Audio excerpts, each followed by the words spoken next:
नमस्ते दोस्तों, वेलकम है आपका करियर कैनवस पर, जहां मिलती है आपको इंटरेस्टिंग और यूजफुल इन्फॉर्मेशन सिंपल और शॉर्ट स्टाइल में।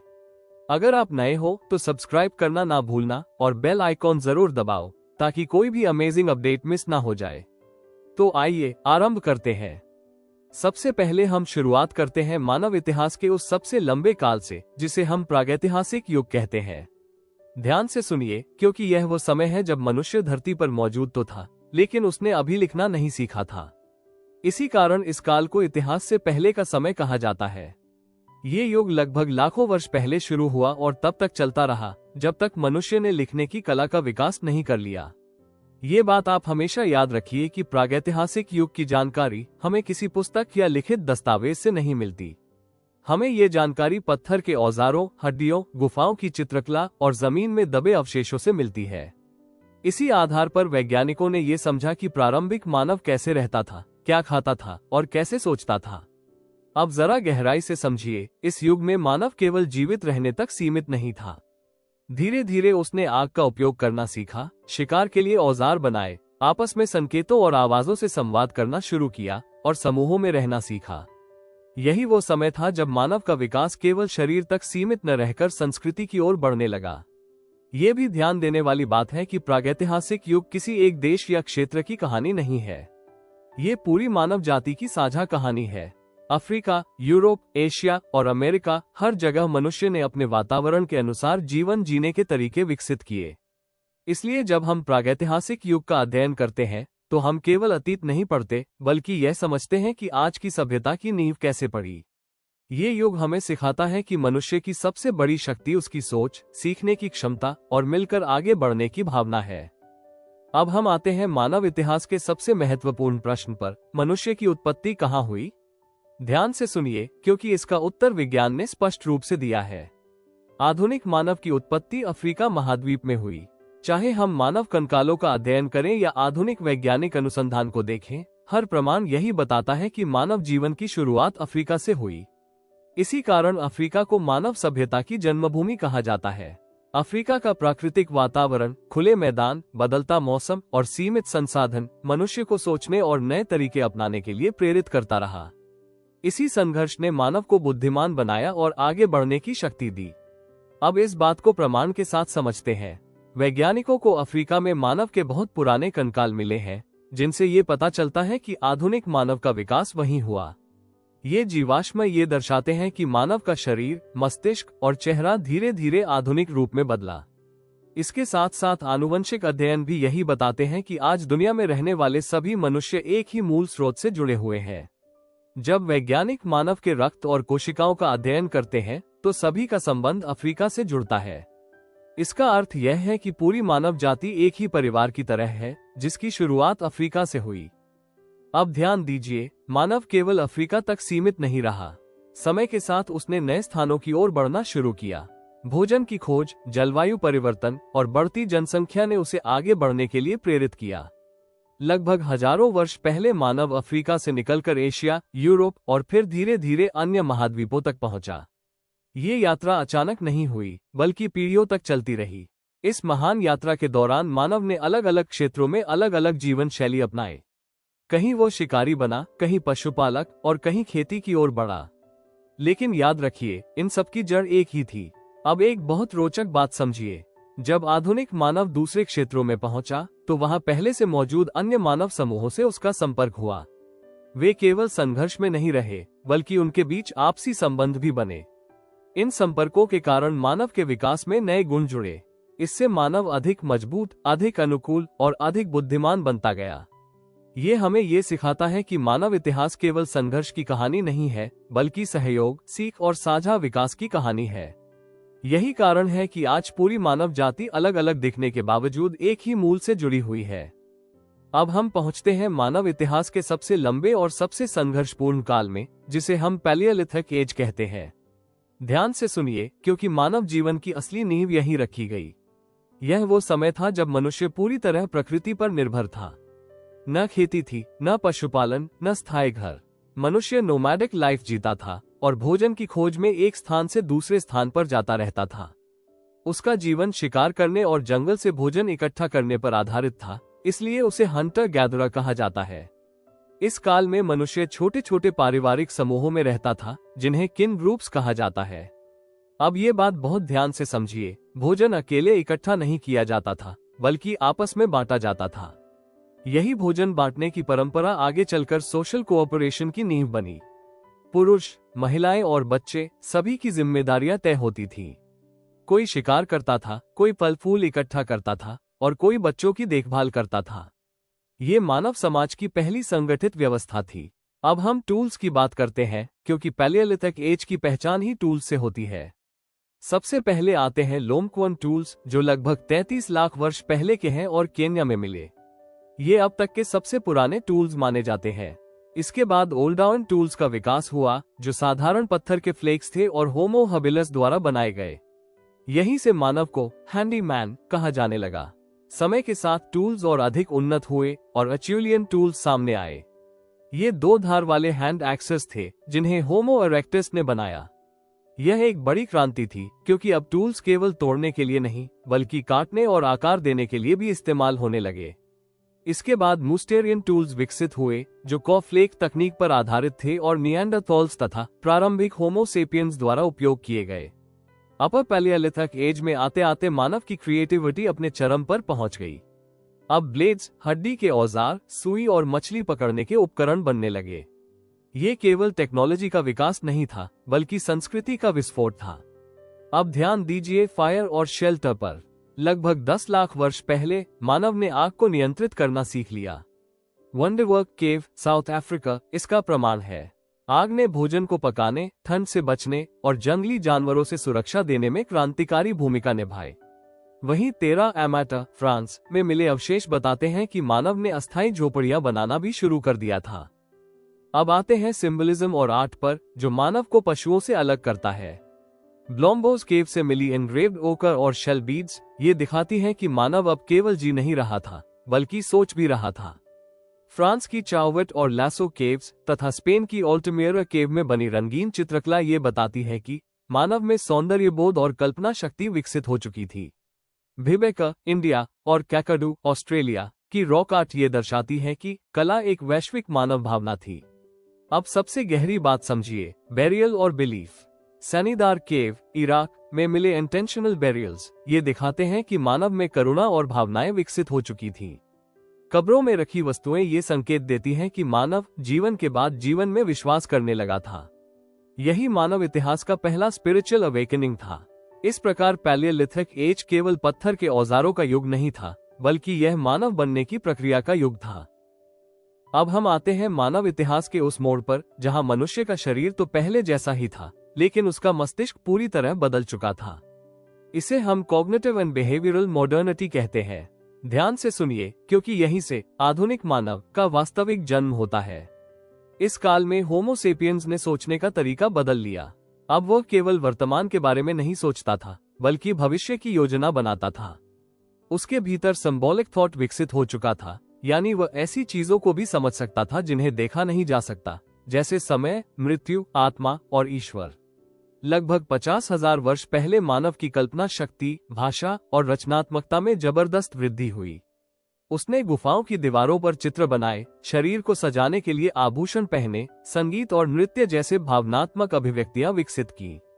ये केवल कला नहीं थी, बल्कि भावनाओं की भाषा थी। लैंग्वेज अब केवल आवाज नहीं रही, बल्कि ज्ञान साझा करने का माध्यम बन गई। कहानियां, अनुभव और शिकार की योजनाएं एक पीढ़ी से दूसरी पीढ़ी तक पहुंचने लगी। यही संस्कृति का जन्म था। अब बेरियल केवल शव दफनाने की प्रक्रिया नहीं रही, बल्कि रिचुअल बन गई। कब्रों में वस्तुएं रखना ये दर्शाता है कि मानव जीवन के बाद के अस्तित्व में विश्वास करने लगा था। ये धार्मिक सोच की शुरुआत थी। इसके साथ साथ लॉन्ग डिस्टेंस एक्सचेंज शुरू हुआ। लोग दूर दूर तक वस्तुओं का आदान प्रदान करने लगे, जिससे सामाजिक नेटवर्क बने। मानव अब अकेला नहीं था, वो समाज का हिस्सा था। टूल्स अधिक रिफाइंड हो गए, शिकार प्लान होने लगा और समूहों के बीच कोऑपरेशन बढ़ा। यही सारी विशेषताएं मिलकर मानव को आधुनिक बनाती है। इसलिए कहा जाता है कि कॉग्निटिव एंड बिहेवियरल मॉडर्निटी मानव मस्तिष्क का वास्तविक जन्म है। यहीं से कला, धर्म, समाज और सभ्यता की नींव पड़ी। अब हम आगे बढ़ते हैं प्रागैतिहासिक युग के उस चरण की ओर जिसे हम मध्य पाषाण युग या मेसोलिथिक एज कहते हैं। ध्यान से सुनिए, क्योंकि यह वो समय है जब मानव जीवन में धीरे धीरे बहुत बड़ा परिवर्तन शुरू हो रहा था। ये युग पुरापाषाण और नवपाषाण युग के बीच की कड़ी था। इस समय पृथ्वी पर अंतिम आइस एज समाप्त हो रहा था। मौसम धीरे धीरे गर्म होने लगा, बर्फ पिघलने लगी और जंगलों का विस्तार हुआ। नदियां, झीलें और समुद्री तट विकसित हुए। इस पर्यावरणीय परिवर्तन ने मानव जीवन को गहराई से प्रभावित किया। अब मानव केवल बड़े जानवरों के शिकार पर निर्भर नहीं रहा। उसने छोटे जानवरों, मछलियों और पक्षियों का शिकार करना शुरू किया। इसके लिए उसने नए और छोटे औजार बनाए जिन्हें माइक्रोलिथ्स कहा जाता है। ये औजार छोटे थे लेकिन बहुत प्रभावी थे। ध्यान दीजिए, इस युग में बोज और एरोस तथा हार्पून्स जैसे औजारों का उपयोग बढ़ा। इससे शिकार अधिक सटीक और आसान हो गया। मछली पकड़ना अब एक महत्वपूर्ण भोजन स्रोत बन गया। मानव अब कुछ स्थानों पर अधिक समय तक रहने लगा। वो पूरी तरह नोमैडिक नहीं रहा, बल्कि मौसम और भोजन की उपलब्धता के अनुसार अस्थायी बस्तियां बसाने लगा। ये स्थायी जीवन की ओर पहला कदम था। अब हम नाचुफियन कल्चर की बात करते हैं, जो इस युग की सबसे महत्वपूर्ण संस्कृति मानी जाती है। इस संस्कृति के लोग गोलाकार घरों में रहते थे और जंगली अनाज को इकट्ठा करके संग्रहित करते थे।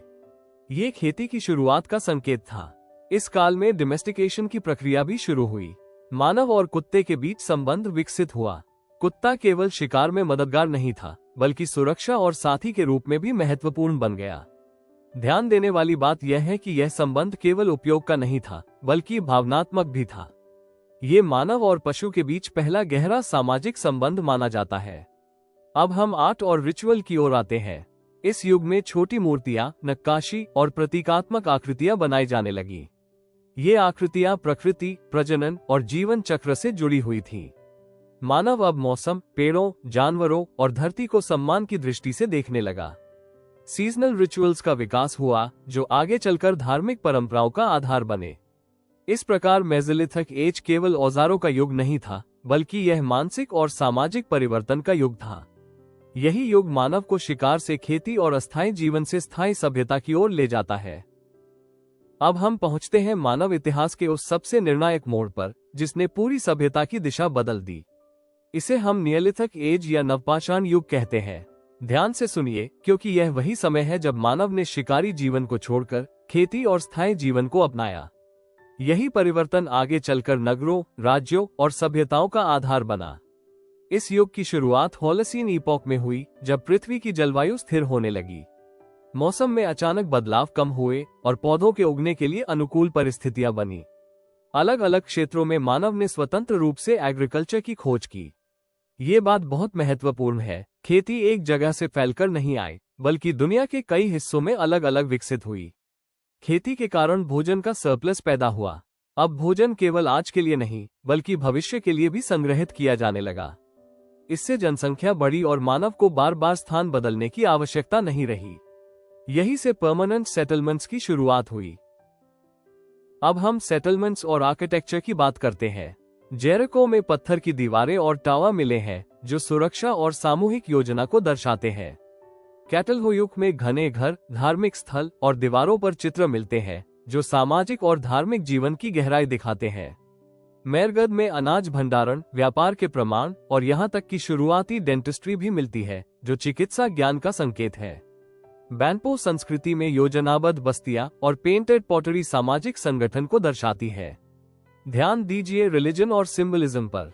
इस युग में प्रकृति और प्रजनन से जुड़े विश्वास प्रमुख थे। गोबेकली टेपे जैसे स्थल ये दिखाते हैं कि मानव ने मंदिर पहले बनाए, शहर बाद में। ये धारणा बदल देता है कि धर्म सभ्यता के बाद आया। मदर गॉडेस फिगरीन्स ये दर्शाती हैं कि फर्टिलिटी और जीवन चक्र मानव आस्था का केंद्र बन चुके थे। अब हेल्थ और मेडिसिन की बात करते हैं। मेरगद से मिले ड्रिल्ड मोलर्स बताते हैं कि मानव ने शुरुआती चिकित्सा तकनीकें विकसित कर ली थी। जड़ी बूटियों और रिचुअल हीलिंग का प्रयोग हुआ, जिसे हम प्रोटो मेडिसिन कह सकते हैं। लेकिन स्थायी जीवन का नकारात्मक पक्ष भी था। जानवरों के साथ रहने से जूनोटिक डिजीजेस फैली, जैसे ट्यूबरकुलोसिस और पैरासाइट्स। अब समाज और अर्थव्यवस्था पर ध्यान दीजिए। कृषि सरप्लस के कारण स्पेशलाइजेशन हुआ। कोई किसान बना, कोई कारीगर, कोई पुजारी और कोई नेता।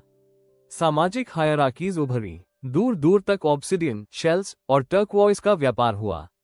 प्राइवेट प्रॉपर्टी और इनहेरिटेंस की अवधारणा जन्मी। यहीं से संगठित समाज की असली शुरुआत होती है। इस प्रकार नियोलिथिक एज मानव इतिहास की सबसे बड़ी क्रांति थी। अब हम आगे बढ़ते हैं एक ऐसे युग की ओर जो पत्थर और धातु के बीच की कड़ी था। इसे चल्कोलिथिक एज या कॉपर एज कहा जाता है। ध्यान से सुनिए, क्योंकि यहीं से मानव ने धातुओं के प्रयोग की शुरुआत की। इस काल में मानव ने पहली बार कॉपर को गलाना और उससे औजार बनाना सीखा। हालांकि पत्थर के औजार अभी भी उपयोग में थे, लेकिन धातु का प्रवेश एक बड़ा टेक्नोलॉजिकल परिवर्तन था। अब औजार अधिक मजबूत और टिकाऊ बनने लगे। हथियार, सजावटी वस्तुएं और घरेलू उपकरण बनाए जाने लगे। इससे शिकार, खेती और सुरक्षा तीनों में सुधार हुआ। कृषि अब और अधिक व्यवस्थित हो चुकी थी।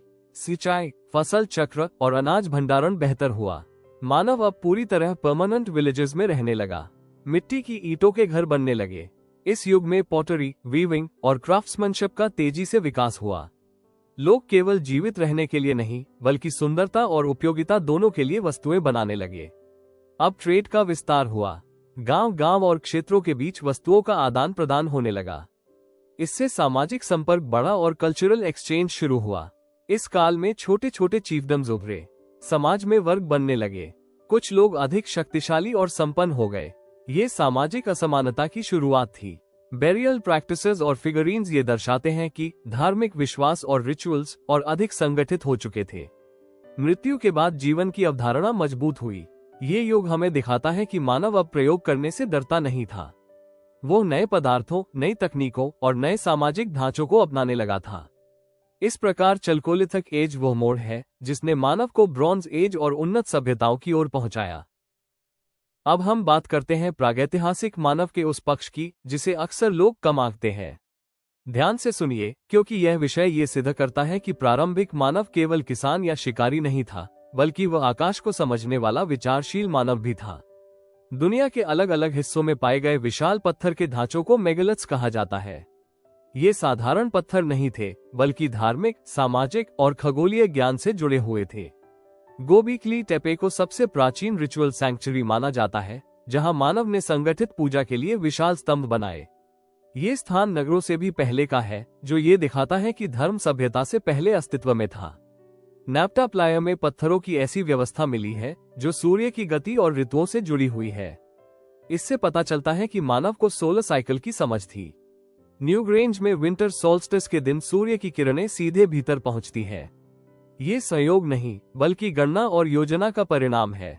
स्टोनहेंज को एक सोलर लूनर कैलेंडर माना जाता है, जो सूर्य और चंद्रमा दोनों की गतिविधियों से जुड़ा हुआ था। कार्नाक की मेनहियर्स, पंक्तियां और साउथ इंडिया, कोरिया तथा एंडीज के डॉल्मेन्स एंसेस्टर वर्शिप और बेरियल रिचुअल्स को दर्शाते हैं। इन संरचनाओं को बनाना आसान नहीं था। इसके लिए गणितीय समझ, योजना, श्रम और सामूहिक संगठन की आवश्यकता थी। ये स्पष्ट करता है कि मानव समय, आकाश और प्रकृति के बीच संबंध को समझ चुका था। इस प्रकार मेगालिथ्स ये सिद्ध करते हैं कि प्रागैतिहासिक मानव की सोच वैज्ञानिक, धार्मिक और सामूहिक तीनों स्तरों पर विकसित हो चुकी थी। अब हम ध्यान देते हैं एक ऐसे कारक पर जिसने मानव इतिहास की दिशा बार बार बदली, जलवायु। ध्यान से सुनिए, क्योंकि प्रकृति में हुआ हर बड़ा परिवर्तन सीधे मानव जीवन को प्रभावित करता रहा है। जब होलोसीन काल शुरू हुआ तो पृथ्वी की जलवायु अपेक्षाकृत स्थिर होने लगी, लेकिन ये स्थिरता भी हमेशा एक जैसी नहीं रही। लगभग 12,900 से 11,700 ईसा पूर्व के बीच यंगर ड्रायर्स नामक एक अचानक ठंडा दौर आया।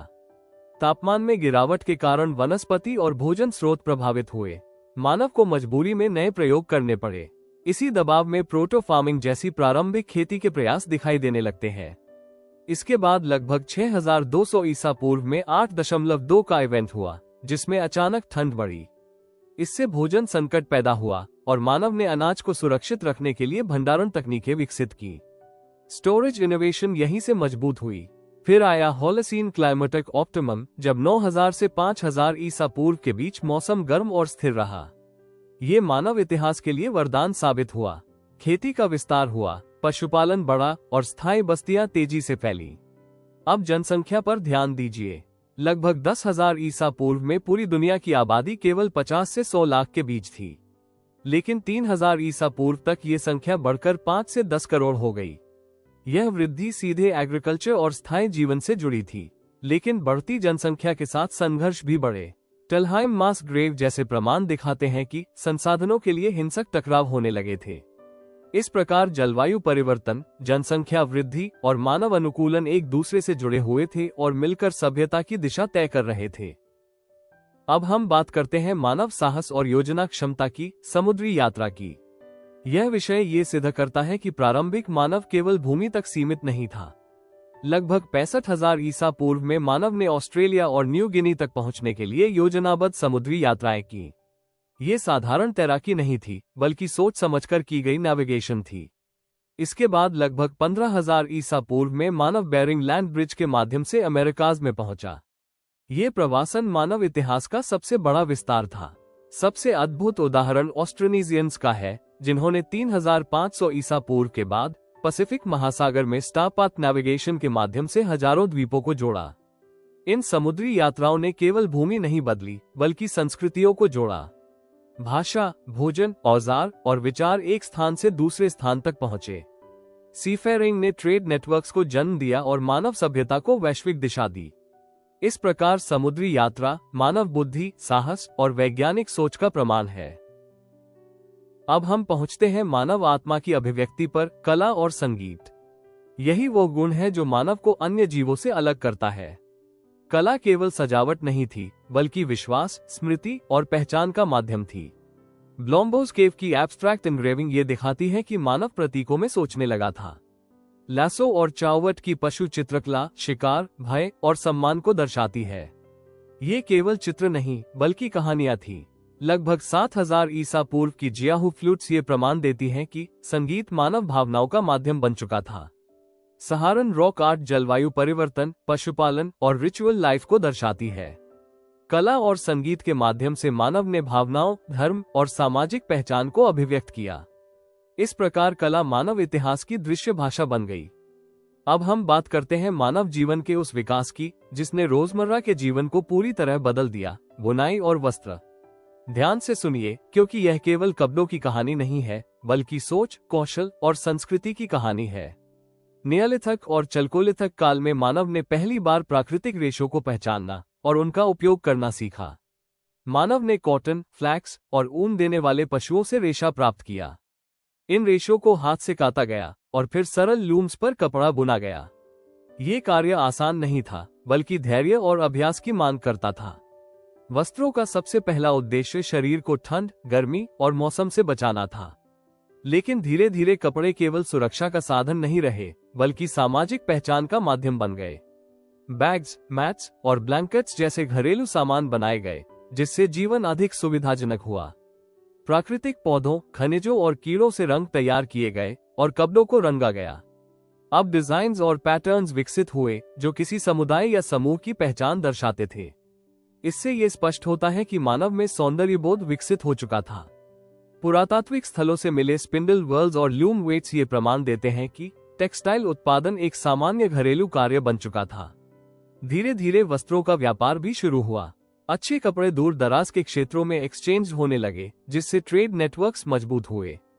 इस प्रकार बुनाई और वस्त्रों का विकास केवल तकनीकी प्रगति नहीं था, बल्कि यह अर्थव्यवस्था, संस्कृति और सामाजिक संरचना की नींव बना।